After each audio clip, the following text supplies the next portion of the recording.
mirror was her first enemy and her last confidant. At 28, Alara Vance could see every flaw in the glass, yet she saw only potential. Her skin was porcelain, unblemished by the sun or the stress of the world. But beneath that surface, a terror hummed like a low-voltage wire. It wasn't the fear of pain, it was the fear of ending. She remembered her brother's funeral vividly.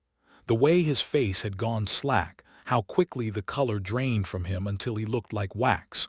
That moment, when the light went out, had terrified her more than anything else in existence. To simply stop, it felt like a theft. So when she found Dr. Thorne's pamphlet tucked between the pages of Metaphysics Quarterly, she didn't hesitate. The Kestrel University lab was hidden beneath the city, a sterile white tomb where they claimed to study the architecture of the soul. "You want to stop aging?" Thorne had asked that first day in his office. He was older than he looked, his skin like crumpled parchment, but his eyes were sharp and hungry. "Or do you want to stop dying?" "Both," Alara said, her voice steady. "I want the beauty to remain." Thorne smiled, a cold, thin expression. "Beauty is a symptom of life, Miss Vance. Life requires an end to balance its beginning, but if we can sever that connection, we can give you eternity." The procedure was not surgical in the traditional sense. There were no incisions, only needles inserted into the base of her skull and the center of her sternum. They spoke of resonance frequencies, of pulling the specific death out of her biological timeline. It felt like being pulled from the inside by a hook attached to her ribs. She screamed, but the sound was muffled by the hum of the machines. When she woke up, Thorne handed her a mirror. "Look." Alara stared at her reflection. The skin looked perfect. No pores, no lines, just an impossible smoothness. "The signature is gone," Thorne said softly, watching her reaction like a hawk. "We extracted the specific death match to your soul's frequency and sealed it in the containment unit. You are now biologically immortal. You will not die from disease, trauma, or time." Alara wept tears of joy that night. She felt light. She was finally safe. The first decade was a dream. Alara walked through the city like a queen. People stared at her. She knew they were jealous of her youth. She dated men who aged naturally, watching them with a detached pity as their hair turned gray and their skin sagged. But when she cut herself while chopping vegetables, it didn't bleed much, and when it healed, there was no scar, just smooth skin again. Then came the accident at year 12. She was in a car on a rainy highway. The skid was sudden, violent. When the airbags deployed, her left wrist snapped with a sickening crunch. She spent 3 days in a hospital that treated her like a miracle patient. Her bone knit back together, but when she tried to lift a coffee cup 2 months later, there was a deep, gnawing ache in the joint. It wasn't broken anymore. It was just wrong, a dull throb that lived permanently beneath the skin. Alara ignored it at first, but as the years bled into decades, the pain stopped being occasional and became a constant companion. At 35, she looked 28 to strangers, but in her own eyes she felt heavy. Her hair had begun to thin slightly at the temples, a side effect of the procedure that Thorne hadn't mentioned. She spent hours trying to cover it with makeup, but the skin around her eyes began to sag. Wrinkles appeared not from smiling or squinting, but from gravity finally winning a battle she couldn't fight. She tried to find Dr. Thorne again at year 40. He had vanished years ago. His name was scrubbed from the university records. The lab had been abandoned. She broke in one night, using the codes he'd given her as an initiation gift. The vault where they kept the death signature was still there, humming with a low vibration. She held it up to the light. It looked like a shard of obsidian, pulsing faintly. It felt cold against her palm. She realized then what Thorne had done, or rather, what he hadn't done. He had trapped the death so effectively that it couldn't interact with her biology anymore. It was too safe. It was locked away in lead and steel. The signal to stop existed, but she could no longer hear the call. She wasn't immortal in the way she thought. She wasn't frozen at 28. She was aging normally, just without the option of stopping it.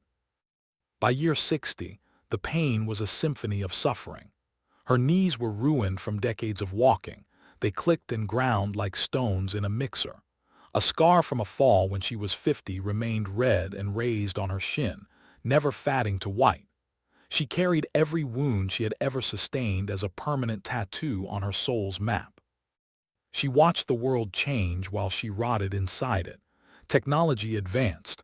People started using implants to extend their lives slightly, but they still died eventually. They died with relief. Alara saw that in the eyes of the dying. It was a mercy. One afternoon, she met a young woman on a park bench. The girl was crying over a cut on her finger from a kitchen knife. She looked at Alara with wide, terrified eyes. "Does it hurt?" the girl asked. Alara looked down at her own hand. The skin was paper-thin and spotted with age spots that she couldn't remove. The veins were prominent like blue rivers under glass. "Yes," Alara said softly, "it hurts." "Will you die soon?" the girl whispered, looking for hope in an old woman's face. Alara shook her head slowly. "No." The horror settled over her then, heavier than gravity. Death wasn't a monster, it was a release valve. It was the reset button that allowed life to make sense. Without it, every mistake became permanent. Every injury was etched into existence forever. She was becoming a museum of pain, and no one wanted to visit. By year 80, she couldn't walk without support. Her spine had curved inward from decades of arthritis, making her look like a question mark. The beauty she had fought so hard to preserve was gone, buried under layers of scar tissue and bone spurs. She looked in the mirror now, and the reflection was not a beautiful woman trapped in time. It was a monster made of human suffering that refused to end. She tried to end herself many times after that. She jumped from rooftops, but her bones were too brittle to break her fall, only to shatter further. She took pills, but her liver processed them slowly, leaving her groggy and in pain for days rather than dead. The death signature was locked away like a prisoner who had been denied his parole. The world moved on without her. Her friends died. Their children grew old. They would look at Alara with confusion when she appeared in their gardens or walked through town because she didn't age the way they expected. She looked too young to be their mother, but too old to be a child. Eventually, people stopped looking at all. Alara lived alone in an apartment that was slowly filling up with things she couldn't throw away, memories of lives she had outlived. But there was one thing she kept, the memory of the lab vault. At year 105, Alara knew it was time to go back. Her joints were stiff, her breathing was shallow and rattling in her chest like a dry leaf. She moved through the city with difficulty now, leaning on a cane made from an old piece of driftwood she had found years ago. The lab was still there, though the building above it had been condemned decades ago. The entrance was rusted shut. Alara used the codes she remembered from her youth, typing them into a keypad that hadn't worked since the 90s. It beeped once, twice, then clicked open with a groan of metal on metal. The air inside smelled of dust and decay.